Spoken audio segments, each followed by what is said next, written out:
let's move on over. The WrestleMania kickoff press event that went down on Wednesday. Wade, what did you think by the end of this this event in Las Vegas and its promotion of WrestleMania, the effectiveness of it, and what they were setting out to do with this event as sort of a pep rally for WrestleMania? Yeah, we haven't had a chance to talk about this. I don't know if you've had a chance to talk about it at all, other than maybe in your audio news update. So I'm certainly curious to hear your thoughts. We could have done a whole episode just on that alone, I think. The effectiveness of it, I think, is a very clear, great success. In that I thought it elicited just a lot of attention to WrestleMania itself and to just whatever's going on with Cody and Roman Reigns, and just the idea of WrestleMania 40 being on people's radar now in a mainstream sense. I think was well achieved. And you can argue whether or not it would have been achieved either way, just given Dwayne Johnson's involvement and the entire, what you want to call, controversy involving Cody Rhodes and Roman Reigns. If instead they did this press conference on Raw, for instance, would it still have attracted the same amount of attention? I don't know. Hard to say. What was the benefit of being in the Super Bowl city, with 3,000 people in the building? Well, I thought the idea was tremendous. Super Bowl week, The Rock is at your event. You're in Las Vegas. It's the T-Mobile Arena. It's free to the public. I was stunned so few people showed up to this. 2,000 to 3,000 people for free. We are talking 4:00 local time in Vegas. It's Super Bowl week. I mean, maybe this was, but I just figured this would be much. And it is a press conference, it was kind of promoted as bigger than a press conference. You're right.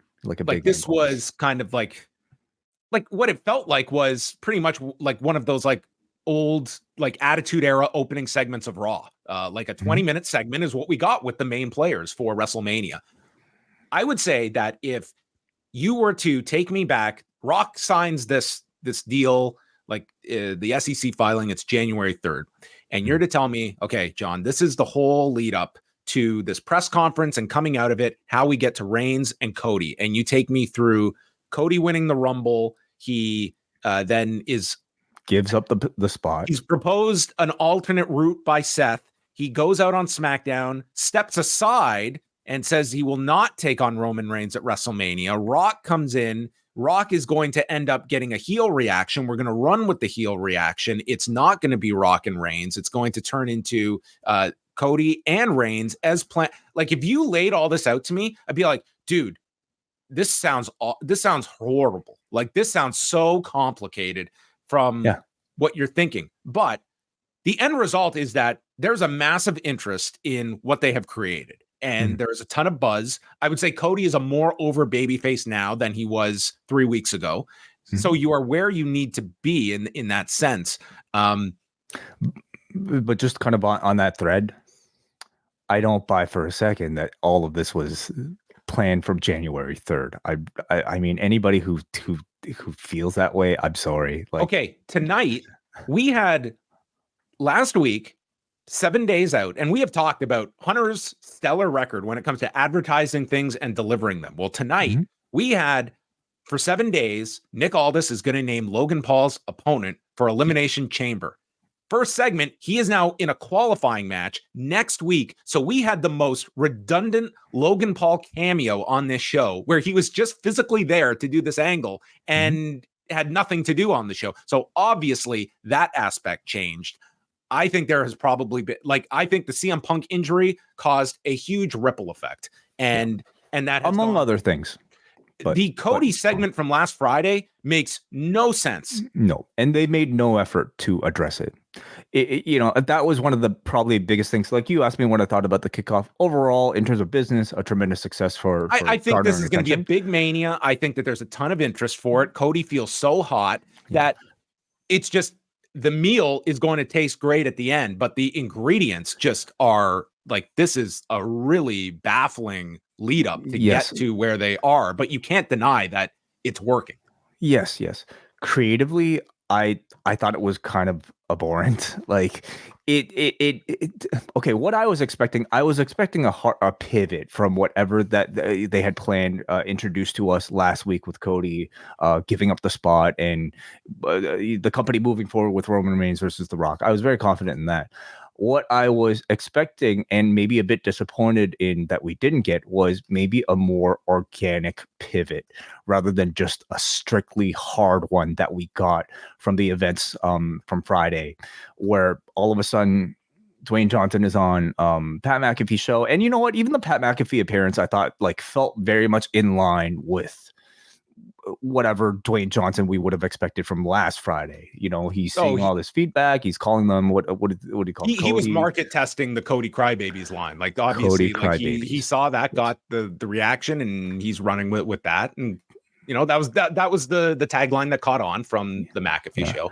Then he comes onto the stage, and like, we were left last Friday with a stare down between The Rock and Roman Reigns, and he essentially just kind of came out and was already Roman's tag team partner, you know, there to promote a match with his friend. And okay, I guess you know, we don't exactly know the relationship between The Rock and Roman Reigns just off of last Friday's show, so you could perhaps excuse it.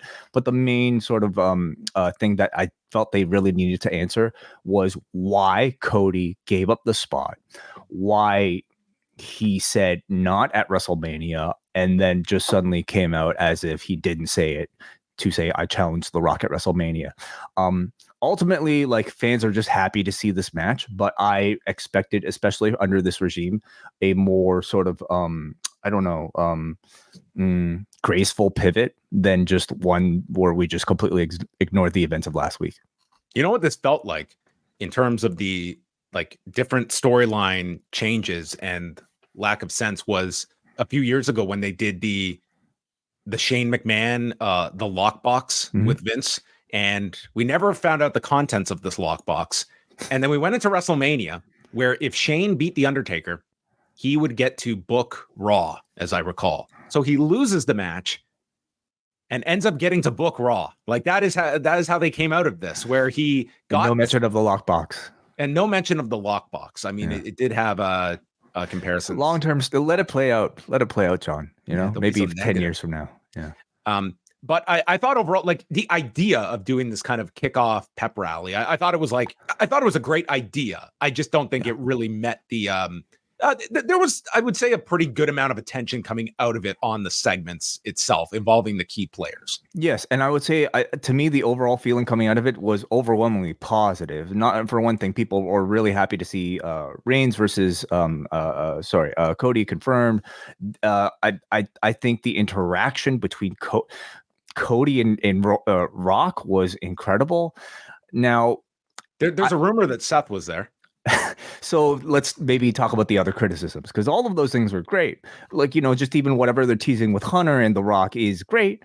But no, it's not. Okay. No, it's not, because out of SmackDown and that press conference, that is the match that they are teasing the most now. It's Rock and Hunter, which ain't happening, barring a modern medical miracle for Triple H. It is Rock and Hunter. Pushing that. I would say that is being dangled more than a Rock Reigns showdown down the line. So I would say that is Rock and Hunter is being dangled.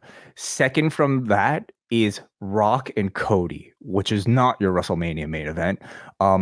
Like, these are all the photos, and you know, you mentioned the slap was the angle. You mentioned Seth feeling like an afterthought. Roman felt like an afterthought in all of this, and he's the guy that you've invested the past, I don't know, 3, 4, 10 years into. He came out of this totally little brother of Dwayne Johnson, you know, just like kind of following Big Brother around, echoing his lines. Basically, like, you know, Rock delivers this like spirited promo to Triple H, and Roman basically says, "Yeah, ditto." It's really not I think what you would expect of the way that they would be booking, you know, the top guy that has your championship. It was, there was some of that to it as well. You've also, like, to me, if they are not delivering Reigns and Rock at some point, and I don't know how you could guarantee that like, it would be all well and good. Okay, we're going to get to that next year. We're going to go to, like, like there's a Saudi Arabia show coming up, and I would never discount Saudi Arabia being a place for a big match. But man, you've seen what The Rock's schedule is like. Like they are pumping out that Moana sequel by November. He's going to be doing the live action version of that. The Smashing Machine? The Smashing Machine, of course, is going to take precedence. Like I would not be guaranteeing anything with The Rock. And you've also given away like that segment last Friday with the showdown in the ring and their face to face. Like you've given that away now. You can't, I think it'd be really tough to, I mean, granted, they could snap their fingers and yes, all that. All they need to do is have The Rock at this point turn on Roman, or Roman turn on The Rock, and honestly, that kind of solves everything, right? You know, like the guy who's like we're perceiving as the little brother turning on Big Brother, getting all that heat, feeling like he's rightfully, you know, taking over the mantle. That's really kind of all the build that you need. So this is a position that kind of sets that up well. But when would you ever get that? I mean, yes, he's a board of director now, but I mean, like I don't think you can make long-term plans with Dwayne Johnson, who will be 52 in May. Yeah, it's very un WWE to tease the big match and then not deliver it. I mean, this is a very unusual situation where I think they're just almost kind of booking on the fly, you know, week to week. That's what it feels like. Perception. Yeah. Like last Friday's segment makes no more sense than it did last Friday when we were puzzled watching it.